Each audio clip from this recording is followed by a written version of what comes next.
Hello मेरे प्यारे बच्चों, कैसे हैं आप लोग। उम्मीद करते हैं कि आप लोग अच्छे होंगे और अपने पठन पाठन में लगे होंगे बच्चों। चलिए आज स्टार्ट कर रहे हैं नया टॉपिक जो रासायनिक अभिक्रिया है, इसके बारे में कुछ समझते हैं। चलिए बच्चों स्टार्ट करते हैं। पहला क्या है, अभिक्रिया और समीकरण, मतलब अभिक्रिया क्या होता है और समीकरण क्या होता है, इसके बारे में समझते हैं। चलिए स्टार्ट करते हैं।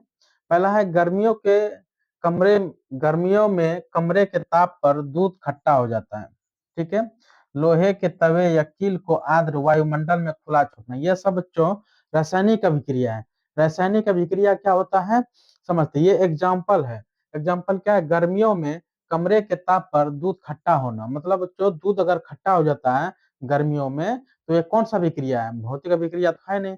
भौतिक अभिक्रिया क्या होता है कि जो दोबारा उसको बना सके, जैसे बर्फ को पानी बनाए तो पानी से फिर बर्फ बना दिए, ये भौतिक अभिक्रिया है। क्या है, भौतिक अभिक्रिया। और रासायनिक अभिक्रिया क्या है, जो दूध से दही बनाना, दही से तो दूध नहीं बनेगा, इसलिए वो क्या है, रासायनिक अभिक्रिया। उसी प्रकार से इसमें एग्जाम्पल दिया हुआ है कि गर्मियों में कमरे के ताप पर दूध का खट्टा होना, क्या, दूध का खट्टा होना। ठीक है, ये रासायनिक अभिक्रिया है। दूसरा क्या है एग्जाम्पल, लोहे के लोहे के तवे या कील को आर्द्र वायुमंडल में खुला छोड़ना, मतलब वायुमंडल में खुला छोड़ना। ठीक है। उसके बाद क्या है, भोजन का पचना और हमारा सांस लेना। हमारा जो सांस लेना है और भोजन का पचना जो है, ये क्या है, रासायनिक अभिक्रिया है। रासायनिक अभिक्रिया उसको कहते हैं जो दोबारा हमको मिल ना सके, जैसे दूध से दही बनाए, दही से दूध नहीं बनेगा। ठीक है। उसी प्रकार से ये एग्जाम्पल दिया हुआ है, भोजन का जब एक बार पच जाता है तो पचने के बाद हम फिर उसका भोजन बना नहीं सकते हैं।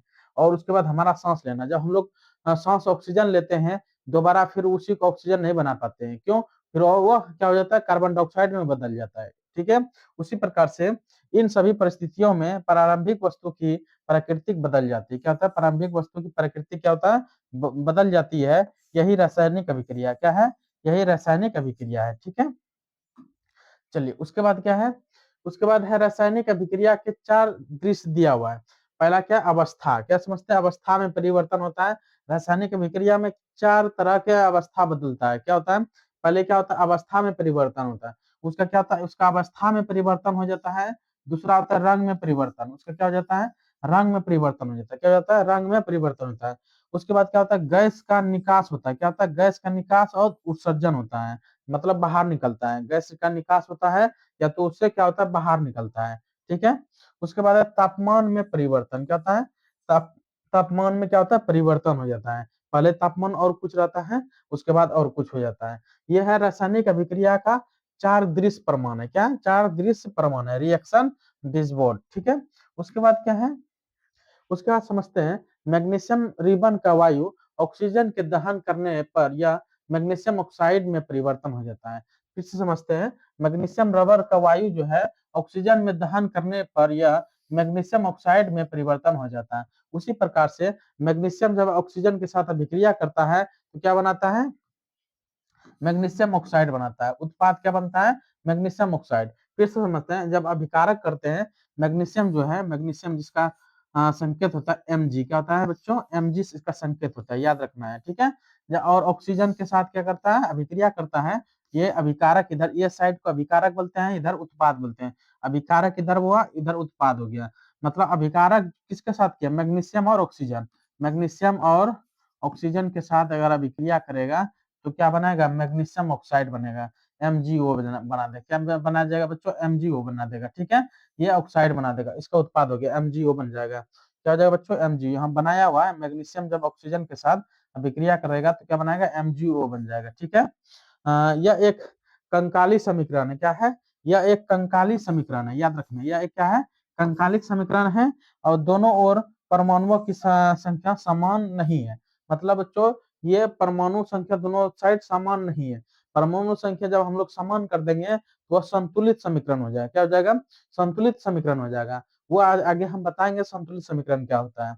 चलिए उसके बाद है, उसके बाद क्या बच्चों, ब्रह्मांड का नियम। उसके बाद द्रव्यमान संरक्षण, द्रव्यमान संरक्षण क्या होता है इसके बाद समझते हैं। LHS RHS क्या समझते हैं बच्चों, अगर इधर ZnH2SO4 रखेंगे, इधर ZnSO4 के साथ अभिक्रिया करने के बाद क्या तो उत्पाद क्या बनता है, वही समझते हैं इसको। ठीक है।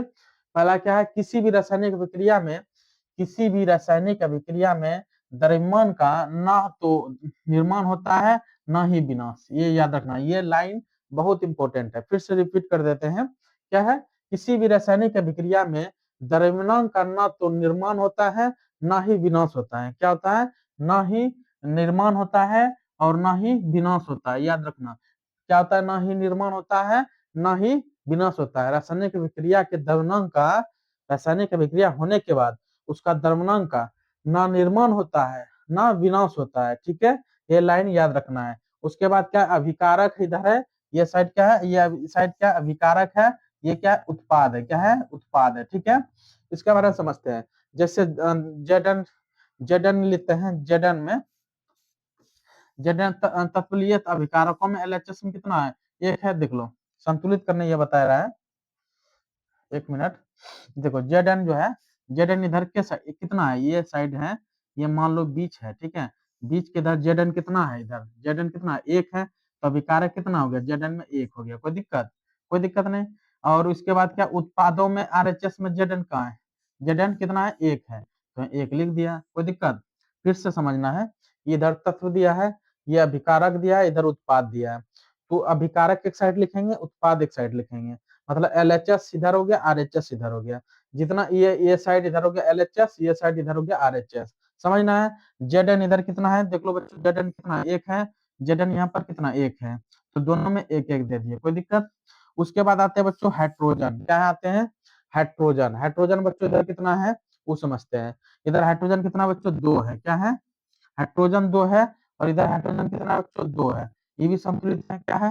हाइड्रोजन यहाँ भी दो है, यहाँ भी दो है। मतलब अभिकारक कितना बच्चों? अभिकारक दो है, उत्पाद भी दो है। कोई दिक्कत नहीं। उसके बाद बच्चों एस आ गया।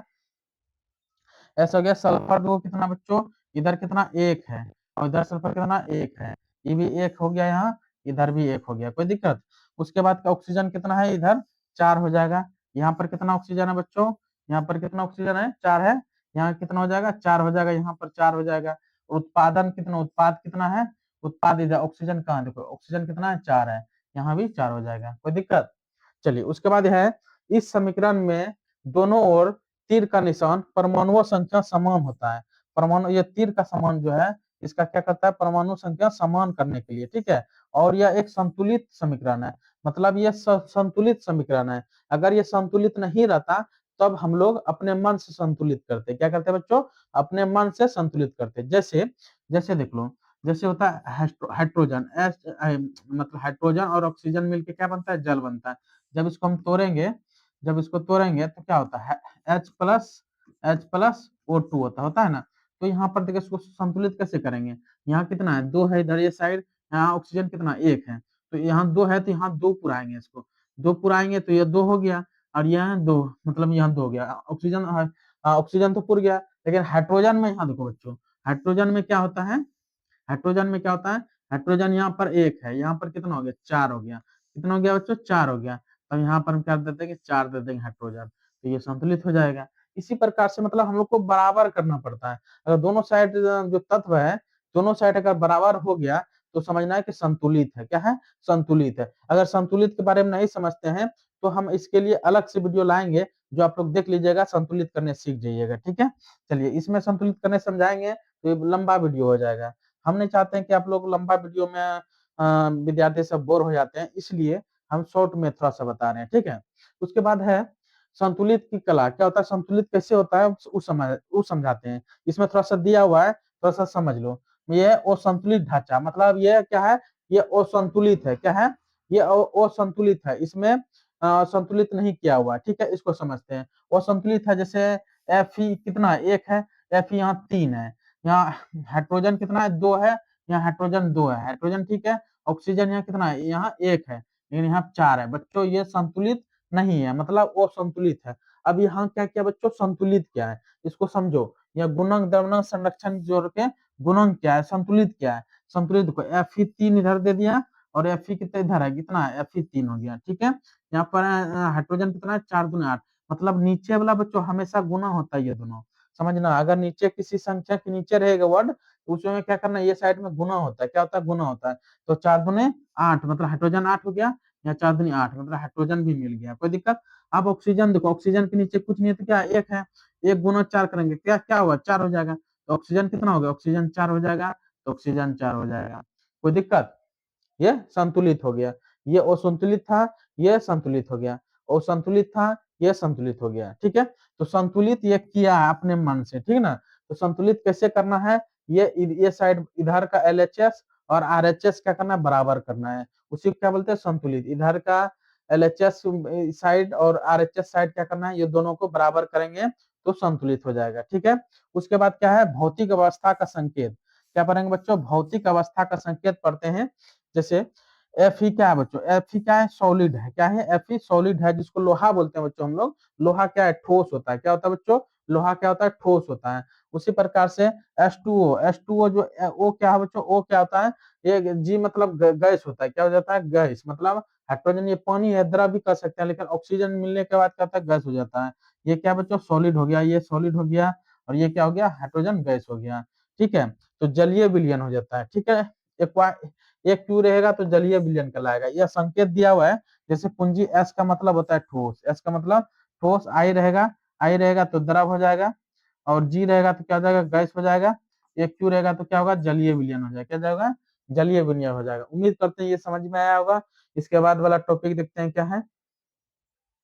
इसके बाद है बच्चों, परिवर्तन में 5 अवतार होता है। परिवर्तन में 5 अवतार के बारे में समझते हैं, क्या क्या है। पहला संयोजन, वियोजन, विस्थापन, द्विविस्थापन और उपचयन अपचयन। उपचयन अपचयन क्या होता है, इसको रेडॉक्स अभिक्रिया कहते हैं। क्या कहते हैं बच्चों, उपचयन अपचयन को क्या कहते हैं, रेडॉक्स अभिक्रिया। ये 5 प्रकार का होता है। कौन प्रकार का, 5 प्रकार का। जैसे बच्चों, संयोजन मतलब दोनों को जोड़ने के बाद एक उत्पन्न हो, मतलब एक साथ। जैसे जैसे बच्चों, H2 प्लस ओ जो है, एक मिनट, हाइड्रोजन प्लस ऑक्सीजन जब मिलने के बाद बच्चों बच्चों क्या बनता है, जल बनता है ना। उसी प्रकार ये दोनों जब संयोग किया, ये दोनों जब संयोग किया तो क्या बना, जल बना। उसी प्रकार से दो चीज मिल के एक चीज बनाएगा, उसको क्या कहेंगे, संयोजन विक्रिया। फिर से समझना है, ये अपने भाषा में थोड़ा समझा देते हैं।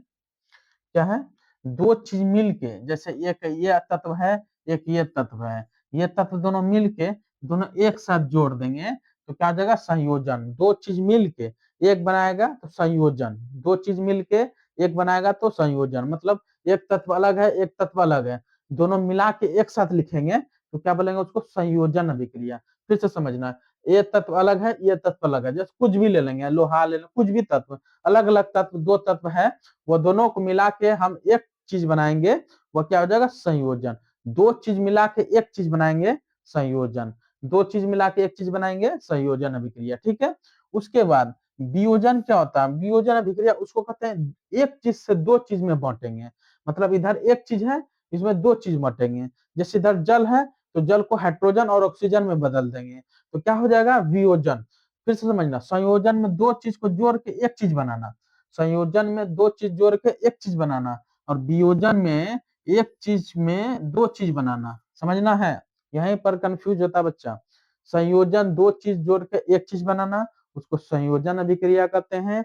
जो एक चीज, एक तत्व, एक कोई चीज, जैसे एक मतलब जल ले लिए, जल में जल को तोड़ दिए हाइड्रोजन और ऑक्सीजन में, उसी प्रकार दो चीज में तोड़ दिए, मतलब एक से दो बनाना, एक से दो बनाएंगे तो वियोजन अभिक्रिया। क्या हो जाएगा, वियोजन अभिक्रिया। इसको समझना है। उसके बाद क्या होता है, विस्थापन में क्या होता है बच्चों, इसको समझो। विस्थापन में होता है कि ये अगर ये तत्व अलग है और ये भी तत्व अलग है, एक साथ ये दोनों थोड़ा संयोग करके कुछ बाहर निकल जाए, उसको क्या बोलेंगे, विस्थापन। फिर समझो, ये तत्व अलग है, ये तत्व अलग है, ये दोनों मिल के एक तत्व बनाएगा, और कुछ उसमें तत्व जो बच गया उसको बाहर निकल जाना, उसको क्या कहते हैं, विस्थापन विक्रिया। मतलब सीधा ध्यान रखना बच्चों कि प्लस इधर दो गो रहेगा, प्लस इधर दो गो रहेगा तो क्या होगा, विस्थापन। लेकिन द्विविस्थापन में क्या होता है बच्चों, कि दो तत्व एक साथ मिला रहे, दो तत्व एक साथ मिला रहे, उसके बाद क्या होता है कि ये दोनों इसके साथ विक्रिया करे और ये इसके साथ विक्रिया करे। जैसे देखो, ये इसके साथ मिल गया है, ये बनाया, ये इसके साथ मिल जाएगा तो ये बनाया, तो क्या हो जाएगा, ये द्विविस्थापन, मतलब दोनों से विस्थापन करना। ठीक है, जैसे ये चीज हो गया, जैसे ये कोई तत्व है, इसके साथ ये विक्रिया करेगा, इसके साथ ये विक्रिया करेगा, उसके बाद ये जैसे ये तत्व बना दिया, ठीक है, ये अलग अलग करके क्या बना दिया, द्विविस्थापन अभिक्रिया। उसके बाद हम पढ़ते हैं उपचयन और अपचयन, जिसको रेडॉक्स अभिक्रिया कहते हैं। क्या कहते हैं, रेडॉक्स अभिक्रिया। इसमें क्या होता है रेडॉक्स अभिक्रिया में, कि बड़ा वाला तत्व छोटा बन जाना, बड़ा वाला तत्व छोटा बन जाना और छोटा तत्व बड़ा बड़ा बन जाना, इसको रेडॉक्स अभिक्रिया कहते हैं। इसके बारे में अभी समझाते हैं आगे क्या होता है। ये देखो, ये है संयोजन अभिक्रिया। संयोजन अभिक्रिया में क्या होता है कि दो तत्व मिलकर एक तत्व बनाना, मतलब ये जब दो या दो से अधिक पदार्थ मिलकर एकल उत्पाद बनाते हैं, उसे क्या कहते हैं, संयोजन अभिक्रिया। मतलब दो तत्व मिलके एक तत्व बनाएगा, उसको क्या कहेंगे, संयोजन अभिक्रिया। ठीक है, उसके बाद जैसे कोयले का दहन, जैसे यहाँ पर देखो, कार्बन और ऑक्सीजन मिलने के बाद कार्बन डाइऑक्साइड मिला। देखो दो तत्व मिला ना, जैसे ये एक तत्व मिला, एक ये तत्व मिला, जैसे ये सॉलिड हो गया कार्बन, ये गैस हो गया, दोनों मिला क्या बना दिया, कार्बन डाइऑक्साइड बना दिया। कार्बन डाइऑक्साइड क्या हो गया, गैस बना दिया। क्या बना गया बच्चों, कार्बन डाइऑक्साइड बना दिया। कार्बन और ऑक्सीजन मिलकर कार्बन डाइऑक्साइड बनाया, कार्बन ऑक्सीजन मिलकर कार्बन डाइऑक्साइड, मतलब संयोजन अभिक्रिया। जैसे कोयले का दहन कैसे होता है, कार्बन ऑक्सीजन मिलके कार्बन डाइऑक्साइड, कार्बन ऑक्सीजन मिलके कार्बन डाइऑक्साइड, कार्बन ऑक्सीजन मिलके कार्बन डाइऑक्साइड, मतलब दो तत्व मिलके एक तत्व बनाया, जो क्या कहते हैं, संयोजन अभिक्रिया। क्या कहते हैं, संयोजन अभिक्रिया, याद रखना है। अब जैसे ये हुआ जल का निर्माण, समझो ध्यान से, हाइड्रोजन, ये हाइड्रोजन और ऑक्सीजन मिलके जल बनाया। क्या बनाया, जल बनाया। हाइड्रोजन और ऑक्सीजन मिलके क्या बनाया, जल बनाया। तो इसको क्या कहेंगे, बताओ, दो तत्व मिलके एक तत्व बनाया। क्या बनाया, दो तत्व मिलके एक तत्व बनाया, उसको क्या कहेंगे, जल कहेंगे। जैसे हाइड्रोजन और ऑक्सीजन मिलने के बाद क्या बनाया, जल बनाया। ठीक है, उसके बाद दीवारों का सफेदी, क्या है, दीवारों का सफेदी, CO, बिना बुझा हुआ चूना, बिना सूत्र होता है, याद रखना ये। ठीक है, इसको याद रखना है बच्चों, जब बिना बुझा हुआ चूना पूछता है, बुझा हुआ चूना पूछता है, दो सूत्र पूछता है। ठीक है, ये सब सूत्र याद रखना है। जैसे बुझा हुआ चूना, अब बिना बुझा हुआ चूना, बिना बुझा हुआ चूना का सूत्र होता है, बिना बुझा, बिना बुझा हुआ, बिना बुझा हुआ सूत्र होता है, बिना बुझा हुआ सूत्र होता है CaO। क्या होता है, CO। और बुझा हुआ चूना होता है, बुझा बुझा हुआ चूना होता है, बुझा हुआ, बुझा हुआ चूना का सूत्र होता है, बुझा हुआ का सूत्र होता है CaOH का होल 2। क्या होता है, CaOH का होल 2। बिना बुझा हुआ का होता है CO, और बुझा हुआ चूना का क्या होता है, CaOH का होल 2। वो कैसे होता है, CO बिना बुझा हुआ चूना जो है जल के साथ अभिक्रिया करता है, तो क्या बनाता है, बिना बुझा हुआ चूना, और उसमें क्या होता है, बाहर निकल जाता है। क्या, बिना बुझा हुआ चूना जल के साथ अभिक्रिया करते हैं। तो आप लोग देखे होंगे, जैसे हम लोग खैनी जब लोग जब खाते हैं, वह चूना जो मिलाते हैं, वही चूना है दीवारों की सफेदी, जो दीवारों में जो सफेदी लगाते हैं, जिसको हम लोग अपने भाषा में बोलते हैं बच्चों, चूना। क्या बोलते हैं, चूना।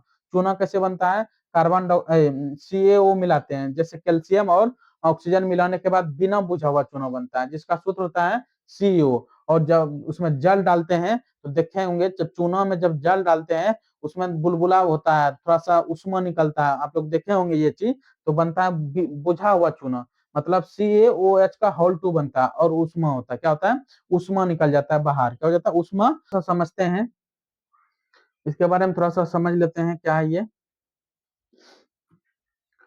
क्या है, थोड़ा सा इसके बारे में समझ लेते हैं।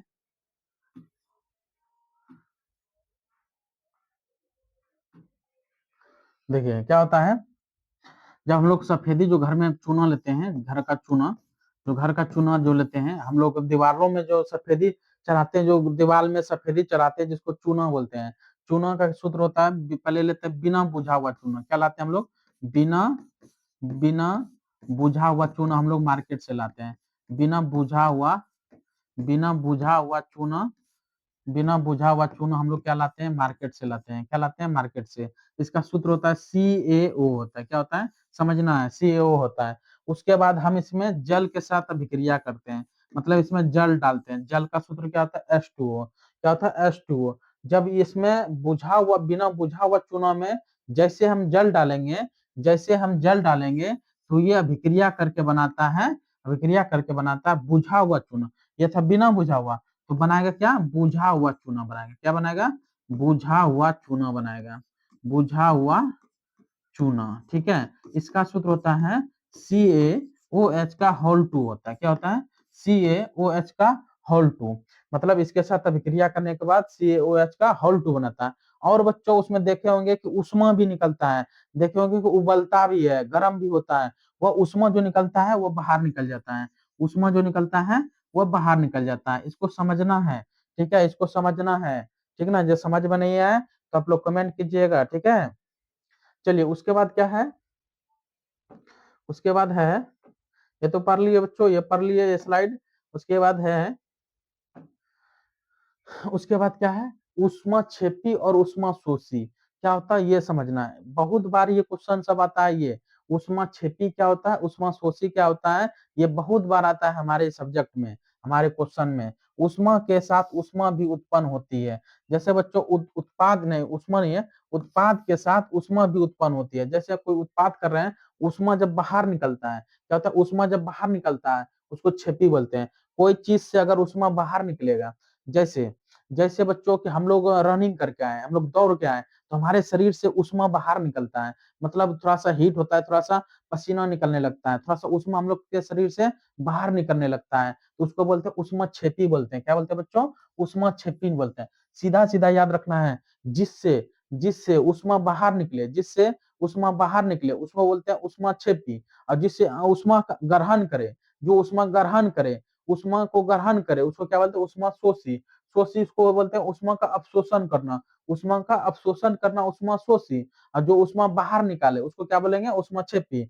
हमेशा कंफ्यूज नहीं होना ये दोनों बच्चों, दोनों में कंफ्यूज बिल्कुल नहीं होना है। फिर से समझा देते हैं, क्या होता है उष्मा छेपी, उत्पाद के साथ उष्मा बाहर, मतलब बाहर निकलता है। जैसे बच्चों अभी बताएं कि रनिंग करने के बाद हम लोग का उष्मा शरीर से बाहर निकलता है, जब उष्मा बाहर निकले तो क्या होता है, उष्मा छेपी। और जब शरीर में जब उष्मा जरूरत पड़ता है, जब ठंडी के दिनों में हम लोग का उष्मा क्या होता है, ठंडी के दिनों में उष्मा का जरूरत है हम लोग को पड़ता है, तो हम लोग क्या करते हैं, रेजा वेजा ओढ़ के रोकते हैं, उष्मा को बाहर नहीं निकलने देते हैं। तो क्या हो गया, उष्मा शोषी हो गया, मतलब उष्मा हमको चाहिए तो उष्मा अंदर लेते हैं, तो उष्मा शोषी। याद रखना, उष्मा अंदर लेंगे, अंदर उष्मा लेंगे तो क्या हो जाएगा बच्चों, उष्मा शोषी हो जाएगा। और जब उष्मा बाहर निकलता है शरीर से, जब उष्मा बाहर निकलता है हमारे शरीर से, तो उष्मा छेपी हो जाएगा। इसको याद रखना ये दोनों, उष्मा का अवशोषण करना, उष्मा का अवशोषण करना उष्मा शोषी, और उष्मा का बाहर निकलना उष्मा छेपी। ठीक है, यह प्राकृतिक गैस का जलना। जैसे बच्चों, जैसे में दिया प्राकृतिक गैस का जलना, जैसे है लिया हुआ है मीथेन, जो ऑक्सीजन के साथ विक्रिया करेगा तो कार्बन डाइऑक्साइड और जल बनाता है। ये शोषण के साथ होता है, क्या होता है, शोषण। शोषण में ही उष्मा हम लोग क्या करते हैं, उष्मा छेपी का काम करते हैं शोषण में। ठीक है, प्राकृतिक गैस का जलना। उसके बाद वियोजन विक्रिया में हम लोग क्या करते हैं, उष्मा शोष से वियोजन।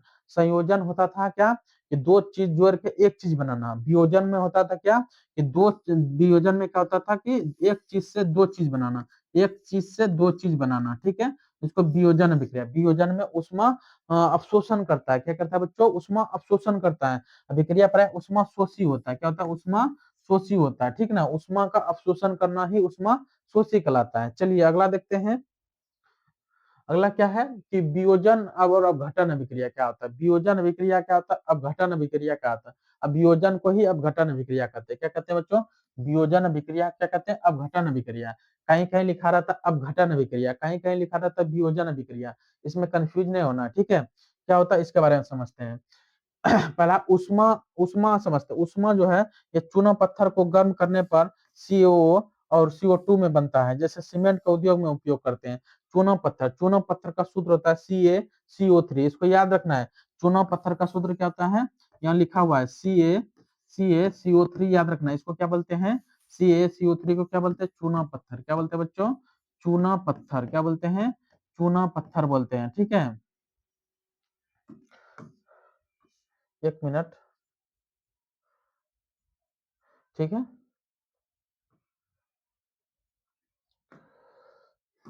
क्या बोलते हैं, चूना पत्थर बोलते हैं। ठीक है, चूना पत्थर का सूत्र होता है CaCO3 होता है चूना पत्थर। इसको गर्म करने पर CO, मतलब CO क्या भी क्या बिना बुझा हुआ चूना, और CO2 में बन जाता है। सीमेंट के उद्योग में इसी का उपयोग करता है, उष्मा का। जैसे उष्मा का वियोजन अभिक्रिया में क्या है, ऊष्माशोषी में वियोजन अभिक्रिया ऊष्माशोषी में आता है, इसी सीमेंट उद्योग का काम आता है। फिर विद्युत में आ जाओ, तो जल के विद्युत अपघटन में क्या होता है, जल के विद्युत अपघटन में जब जल को तोड़ेंगे तो हाइड्रोजन और ऑक्सीजन में टूटता है। किसमें टूटता है?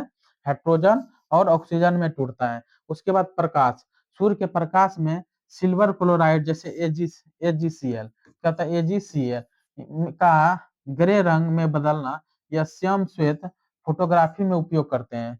मतलब फोटोग्राफी में किसका उपयोग करते हैं बच्चों? इसी का, ठीक है। जिसे सूर्य के प्रकाश में सिल्वर क्लोराइड का ग्रे रंग में बदल जाता है। क्या होता है? ग्रे रंग में बदल जाता है। ये एकल अभिकारक टूटकर छोटे उत्पाद देता है। क्या होता है? वियोजन अभिक्रिया में क्या होता है, एक उत्पाद से दो उत्पाद में तोड़ना। क्या होता है? एक उत्पाद से दो उत्पाद में तोड़ना ही वियोजन अभिक्रिया कहते हैं, ठीक है। चलिए उसके बाद आगे क्या है, आगे है विस्थापन अभिक्रिया। विस्थापन अभिक्रिया क्या है होता है, ये समझते हैं। विस्थापन अभिक्रिया क्या होता है, एक चीज से जैसे अधिक अभिक्रियाशील को कम अभिक्रिया तत्व में विस्थापित कर देना। जो अधिक अभिक्रियाशील है तो कम अभिक्रियाशील में विस्थापित करना। जैसे एग्जांपल हो गया, एग्जांपल जैसे लोहा है, क्या हो गया, लोहा है और कॉपर सल्फेट है, क्या है, कॉपर सल्फेट। तो क्या करेगा, ये अभिक्रिया FeSO4 के साथ अभिक्रिया कर लेगा। जो बच्चों ये क्या कह रहा है कि अधिक क्रियाशील तत्व कम क्रियाशील तत्व के विस्थापन कर देता है, अधिक से कम क्रियाशील में चल जाता है। किसमें? अधिक क्रियाशील तत्व जो है कम क्रियाशील तत्व में चला जाता है। उसी प्रकार से जैसे लोहा हो गया, लोहा क्या हो जाता है, कॉपर सल्फेट में जाके मिल जाता है तो FeSO4 बन जाता है। जो बच जाता है, जब बच जाता है Cu क्या होता है, बाहर निकल जाता है, ठीक है। ये Cu क्या है, सॉलिड लिक्विड, सॉलिड में है, ठीक ना। समझना है, फिर से इसको समझा देते हैं एक बार। क्या होता है, लोहा जो है ये सल्फेट में आ जाता है, ठीक है ना, FeSO4, ठीक है। कॉपर सल्फेट से क्या बन जाता है बच्चों, FeSO4 बन जाता है। और ये Cu बाहर निकल जाता है। क्या होता है, Cu बाहर निकल जाता है। इसको बोलते हैं बच्चों द्विविस्थापन अभिक्रिया। क्या बोलते हैं, द्विविस्थापन है, विस्थापन अभिक्रिया कहते हैं। विस्थापन अभिक्रिया क्या कहते हैं बच्चों, इसको विस्थापन अभिक्रिया कहते हैं। जैसे यहाँ दिया हुआ है, देखो जैसे क्या किया है, कोई मतलब कील इसमें डाला हुआ है कॉपर सल्फेट में। जब कॉपर सल्फेट में इसको डालता है, बिफोर ये पहले का है, जब ये डालने के बाद ये जब इसमें अभिक्रिया करेगा, इसके साथ जब अभिक्रिया करेगा तो इसका रंग बदल जाएगा। इसका रंग बदल के क्या हो जाएगा, FeSO4 हो जाएगा। ये रंग में आ जाएगा, क्या हो जाएगा, FeSO4। ये क्या हो गया, ये क्या बन जाएगा बच्चों, Cu बन जाएगा। ये कॉपर हो जाएगा, जहां तक भिंजा रहेगा ये कॉपर हो जाएगा, जहां तक ये भिंजेगा ये कॉपर बन जाएगा। और इसका रंग बदल के FeSO4 हो जाएगा। क्या हो जाएगा, इसे बाद वाला है FeSO4 बदल जाएगा। फिर से समझ लीजिए फिगर को, थोड़ा सा फिगर को समझते हैं। पहले क्या करेंगे बच्चों, कोई कांटी डाल देंगे, जैसे लोहा हो गया ना, लोहा Fe ये हो गया, Fe क्या हो गया, Fe हो गया, ठीक है। Fe क्या होता है, लोहा होता है। क्या होता है, लोहा होता है। उसका क्या होता है, ये कॉपर सल्फेट लिए, क्या लिए, कॉपर सल्फेट, एक लिक्विड टाइप का ले लिए, ठीक है, copper sulphate. Copper sulphate, copper sulphate के जैसे लिक्विड लिए तो इसमें अभिक्रिया होने लगेगा। क्या हो जाएगा, अभिक्रिया जब होगा तो FeSO4 बना लेगा। ये Fe जाके SO4 के साथ मिल जाएगा। जब मिलेगा तो FeSO4 बदल जाएगा, इसका रंग बदल जाएगा। और क्या, ये जहां तक ये हुआ है, जहां तक ये भिंजा है, ये क्या बन जाएगा, कॉपर बन जाएगा। ये कॉपर बन जाएगा, ये कॉपर बन जाएगा सॉलिड वाला, क्या हो जाएगा, ये कॉपर बन जाएगा। अभिक्रिया करके क्या बन जाएगा, कॉपर बन जाएगा। इसको बोलते हैं विस्थापन अभिक्रिया। क्या बोलते हैं बच्चों, विस्थापन अभिक्रिया। समझना है, समीकरण को समझना है खाली, ठीक है। उसके बाद है उसके बाद है द्विविस्थापन अभिक्रिया। द्विविस्थापन अभिक्रिया समझते हैं समीकरण से। जैसे बच्चों Na2SO4 है, क्या है, Na2SO4। अगला क्या है, BaCl2, मतलब दो दो दोनों जगह रहेगा। यहाँ पर एक, यहाँ एक, मतलब दो दो, ठीक है। इधर क्या करेगा, Na2 क्या करेगा, SO4 के साथ अभिक्रिया कौन करेगा, BaSO4 अभिक्रिया कर लेगा। और Na2Cl2 किससे अभिक्रिया करेगा, यहाँ पर NaCl बना लेगा, जिसको नमक बोलते हैं, सोडियम क्लोराइड। क्या बोलते हैं बच्चों, ये सोडियम क्लोराइड कर लेगा। तो ये क्या हो गया, द्विविस्थापन, मतलब इसके साथ ये अभिक्रिया कर लिया, इसके साथ ये अभिक्रिया कर लिया, तो BaSO4 बना लिया और NaCl बना लिया। उसके बाद संतुलित कर दिया, मतलब sodium sulphate plus barium chloride जब दोनों के साथ अभिक्रिया कराते हैं तो बनाता है barium sulphate plus sodium chloride. क्या बनता है, barium sulphate plus sodium chloride बनता है, ठीक है। इसी में BaSO4 एक अपक्षेप है, क्या है, अपक्षेप है। यह एक श्वेत पदार्थ जो जल के अविलय है, इसके अपक्षेपण अभिक्रिया भी कहलाते हैं। क्या कहलाता है? ये अपक्षेपण अभिक्रिया भी कहलाता है। ठीक है, उसके बाद क्या है, ये फिगर को थोड़ा समझ लेते हैं। ये देखो, ये पहला तत्व ये मान लो, दूसरा तत्व ये है। ठीक है, इसके बाद ये तत्व क्या करता है बच्चों, ये वाला तत्व इसके साथ अभिक्रिया करता है और ये वाला तत्व इसके साथ, मतलब द्विविस्थापन। उत्पाद अंतिम में जाकर उत्पाद बनाता है। मतलब अभिकारक ये हो गया और उत्पाद ये हो गया।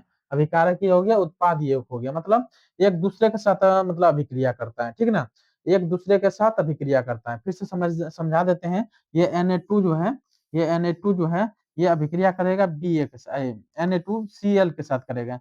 Na किसके साथ? Cl। NaCl मिलकर क्या बनाता है? नमक बनाता है। NaCl क्या बनाता है? नमक बनाता है, जिसको बोलते हैं सोडियम क्लोराइड। क्या बोलते हैं? सोडियम क्लोराइड, जिसका नमक होता है। ठीक है, और SO4 किसके साथ करेगा? Ba, मतलब बेरियम सल्फेट के बना देता है। क्या बनाता है? Ba, barium sulphate. ये बना दिया बेरियम सल्फेट। ठीक है, ये सॉलिड होता है, ठोस अवस्था होता है। बेरियम सल्फेट कैसा होता है? ठोस अवस्था होता है। ठीक है, उसके बाद है उसके बाद क्या है? ऑक्सीजन या हाइड्रोजन मैट्रिक्स, जिसको बोलते हैं बच्चों उपचयन अपचयन, जिसको रेडॉक्स अभिक्रिया कहते हैं। क्या कहते हैं बच्चों? रेडॉक्स अभिक्रिया कहते हैं इसको। ये ऑक्सीजन की वृद्धि होती है, हाइड्रोजन की ह्रास होती है। ये रेडॉक्स अभिक्रिया में क्या होता है? उपचयन और अपचयन, ऑक्सीकरण अपकरण, जिसको बोलते हैं, इसी को बोलते हैं बच्चों उपचयन। याद रखना, उपचयन और अपचयन। क्या याद रखना है? उपचयन में बच्चों ऑक्सीजन की वृद्धि होती है। क्या होता है? उपचयन में ऑक्सीजन की वृद्धि और हाइड्रोजन की कमी होता है। क्या होता है? उपचयन में ऑक्सीजन की वृद्धि, ऑक्सीजन की वृद्धि और हाइड्रोजन का कमी हो जाता है, हाइड्रोजन का कमी। उपचयन में ऑक्सीजन की वृद्धि, ऑक्सीजन जो है, ऑक्सीजन O2 का वृद्धि, और हाइड्रोजन जो है H2 क्या होता है? उसका कमी। इसमें होता है, किसमें? उपचयन में। और अपचयन में क्या होता है? ऑक्सीजन की कमी। अपचयन में क्या होता है? अपचयन में ऑक्सीजन की कमी, अपचयन में ऑक्सीजन की कमी और हाइड्रोजन की वृद्धि हो जाता है। क्या हो जाता है? हाइड्रोजन का वृद्धि हो जाता है। ये कंफ्यूज नहीं होना ये दोनों में। ये एक चीज खाली याद रखना है। ये अब तो ऑक्सीजन वाला याद रखिए, जिसमें एक बढ़ेगा तो हाइड्रोजन घटेगा। एक चीज खाली याद रखना है, उपचयन याद रखेंगे तो हाइड्रोजन बढ़ेगा, ऑक्सीजन बढ़ेगा, हाइड्रोजन घटेगा। अपचयन याद रखेंगे तो ऑक्सीजन घटेगा। एक चीज खाली पकड़ के रखो, ऑक्सीजन। एक चीज बढ़ाएंगे, एक चीज घटाएंगे, एक चीज बढ़ाएंगे, एक चीज घटाएंगे, समझना है खाली। ठीक है, अभी उदाहरण के साथ समझाएंगे, थोड़ा सा फिगर समझ लो। जैसे ऑक्सीजन बढ़ाएंगे तो हाइड्रोजन घटेगा, और हाइड्रोजन बढ़ाएंगे इसमें तो ऑक्सीजन घटेगा। तो अपचयन में ऑक्सीजन बढ़ेगा, हाइड्रोजन घटेगा, और अपचयन में ऑक्सीजन घटेगा, हाइड्रोजन बढ़ेगा। याद रखना, ठीक है। दोनों का एग्जांपल थोड़ा सा समझ लेते हैं उदाहरण में। उदाहरण जैसे कॉपर हो गया, ऑक्सीजन के साथ अभिक्रिया करेगा तो कॉपर सल्फेट बनाता है। कॉपर को गर्म करने पर ये काले रंग में परत बन जाता है। क्या होता है? काले रंग में परत बन जाता है। जैसे ये अब उपचयन है तो इसमें क्या होता है बच्चों? इसमें ऑक्सीजन क्या हो जाता है? ऑक्सीजन बढ़ जाता है और हाइड्रोजन घट जाता है। और इसमें क्या होता है बच्चों? अपचयन में ऑक्सीजन घट जाता है, हाइड्रोजन बढ़ जाता है। इसको याद रखना है, ठीक है। उसके बाद समझते हैं आगे। उसके बाद है रेडॉक्स अभिक्रिया। ठीक है, ये रेडॉक्स अभिक्रिया यहाँ पर है, जो सिक्के के दो पहलू होता है। क्या होता है? ये सिक्के का दो पहलू होता है, रेडॉक्स अभिक्रिया। इसके बारे में थोड़ा सा समझते हैं, रेडॉक्स अभिक्रिया क्या है। यह पदार्थ अपचयित होता है। क्या होता है? ये पदार्थ अपचयित होता है तो दूसरे को उपचयित, इसी अपचयन उपचयन का रेडॉक्स अभिक्रिया कहते हैं। यह पदार्थ उपचयित होकर होता है और दूसरे को अपचयित करता है, ठीक है ना। इसी को उपचयन अपचयन का रेडॉक्स अभिक्रिया कहते हैं। क्या कहते हैं? रेडॉक्स अभिक्रिया। समझते हैं ध्यान से। जैसे ये CuO है, ये जो है, ये क्या करेगा बच्चों? H2 को क्या करेगा? ये इसके साथ अभिक्रिया कर लेता है, इसको छोड़ देता है इससे। मतलब शुरू में एक ही बनाता है, याद रखना। यहाँ पर क्या है? शुरू में सिर्फ एक ही तत्व है, बाद में संयोग कर लेता है हाइड्रोजन। हाइड्रोजन H2O क्या बन जाता है? ये जल बन जाता है ऑक्सीजन, और अंतिम में क्या बन जाता है? ये जल बन जाता है, ठीक ना। ये याद रखना है, ठीक है। रेडॉक्स अभिक्रिया किसको कहते हैं? जैसे CO जब ये टूटेगा, हाइड्रोजन के साथ अभिक्रिया करेगा तो CO अलग हो जाएगा और जल अलग हो जाएगा। जैसे उपचयन में ऑक्सीजन की वृद्धि होती है। क्या होता है? इसमें ऑक्सीजन की वृद्धि होती है और हाइड्रोजन की कमी हो जाती है। ऑक्सीजन की वृद्धि होती है, हाइड्रोजन की कमी हो जाती है। अपचयन में ऑक्सीजन के ह्रास होता है। अपचयन में ऑक्सीजन का ह्रास और उपचयन में ऑक्सीजन की वृद्धि। याद रखना है, अपचयन में ऑक्सीजन का ह्रास होता है, ऑक्सीजन नीचे चल जाता है, ठीक है। और उपचयन में ऑक्सीजन वृद्धि हो जाता है। ऑक्सीजन क्या होता है, वृद्धि हो जाता है, इसको याद रखना। अन्य उदाहरण जैसे इसको तोड़ेंगे तो Zn प्लस Cu बन जाएगा, ठीक है। चलिए, और अंतिम है, अंतिम स्लाइड क्या है, अंतिम है दैनिक जीवन में रासायनिक जो अदृश्य शत्रु के हमारी ढाल होता है, जैसे संक्षारण और व्यक्तिगत गंध संक्षारण। इसमें क्या होता है, धातु का अम्ल अदरता और आदि के संपर्क में आकर कमजोर होना, ठीक है। जैसे लोहे में जंग लगना, जैसे बच्चों संक्षारण क्या होता है, लोहे में जंग लगना, चांदी का काली परत होता है, तांबे पर हरी परत होता है, इसमें क्या होता है, ये संक्षारण हो जाता है। जैसे लोहे में जंग लगना, लोहे में जंग लगता है बच्चों, तो लोहा वो धीरे धीरे खत्म हो जाता है। मतलब लोहा का ऐसा नहीं होता है लोहे में जंग लगा तो वह हौला हो जाता है, नहीं बच्चों, लोहे में जंग लगता है ना तो थोड़ा सा भारी भी हो जाता है, क्या होता है, थोड़ा सा भारी हो जाता है, लेकिन वह क्या होते हैं, जैसे उसको ठोकेंगे तो वो क्या हो जाएगा, चूर हो जाएगा, खत्म हो जाएगा। उसी का जैसे संक्षारण हो गया, संक्षारण क्या होता है, धातु के अम्ल अदारता आदि या संपर्क में आकर कमजोर हो जाता है। जब लोहे में जंग लगता है ना बच्चों, जब लोहे में जंग लगता है तो लोहा क्या होता है, कमजोर हो जाता है, क्या हो जाता है बच्चों, कमजोर हो जाता है, ठीक है। जैसे चांदी काली हो जाती है तो वो भी क्या होता है, चांदी कमजोर हो जाती है। तांबे के हरी परत हो जाता है तो क्या होता है, चांदी तांबे क्या होता है, हरी परत होने के बाद तांबा का आर्द्रता कम हो जाता है। उसी प्रकार व्यक्तिगत रेंसिडिटी क्या होता है, तेल और वसा का उपचयन होकर स्वाद और गंध बदल देता है, क्या होता है, तेल और वसा का उपचयित होकर स्वाद और गंध में बदल देता है, ठीक है। उसके बाद हमारी ढाल क्या होता है, प्रति ऑक्सीकारक का उपयोग अगर हम लोग करते हैं चिप्स की थैली में ऑक्सीजन हटाकर नाइट्रोजन जैसी कम सक्रिय गैस भरना ताकि उपचयन ना हो। मतलब बच्चों हम लोग क्या करते हैं, चिप्स की थैली में ऑक्सीजन को हटा देते हैं और नाइट्रोजन डालते हैं, क्यों क्यों डालते हैं बच्चों, जैसे सक्रिय गैस भरते हैं, भरना ताकि उपचयन नहीं हो, मतलब उपचयन नहीं हो, खराब नहीं हो, गल नहीं जाए। उपचयन के कारण हम लोग ऑक्सीजन को हटा के नाइट्रोजन भरते हैं। हर चिप्स के पॉकेट में हम लोग क्या डालते हैं, ऑक्सीजन को हटा के क्या डाल देते हैं बच्चों, ऑक्सीजन को हटा के नाइट्रोजन डाल देते हैं, क्या डाल देते हैं, ऑक्सीजन को हटा के चिप्स में नाइट्रोजन डाल देते हैं, याद रखना है। जंग जो लगता है ये लोहे को क्या करता है बच्चों, लोहे को कमजोर कर देता है, क्या कर देता है, लोहे को कमजोर कर देता है। चलिए बच्चों आज का सेशन यहीं तक रहा, कैसा लगा आप लोग बताइएगा सेशन को, फिर इसको अगला कंटिन्यू करेंगे। ये चैप्टर जो है रासायनिक अभिक्रिया, इसको थोड़ा सा और विस्तार से बताने की कोशिश करेंगे। चलिए बच्चों आज का यही सेशन रहा, फिर मिलते हैं अगले वीडियो में। जय हिंद, जय भारत।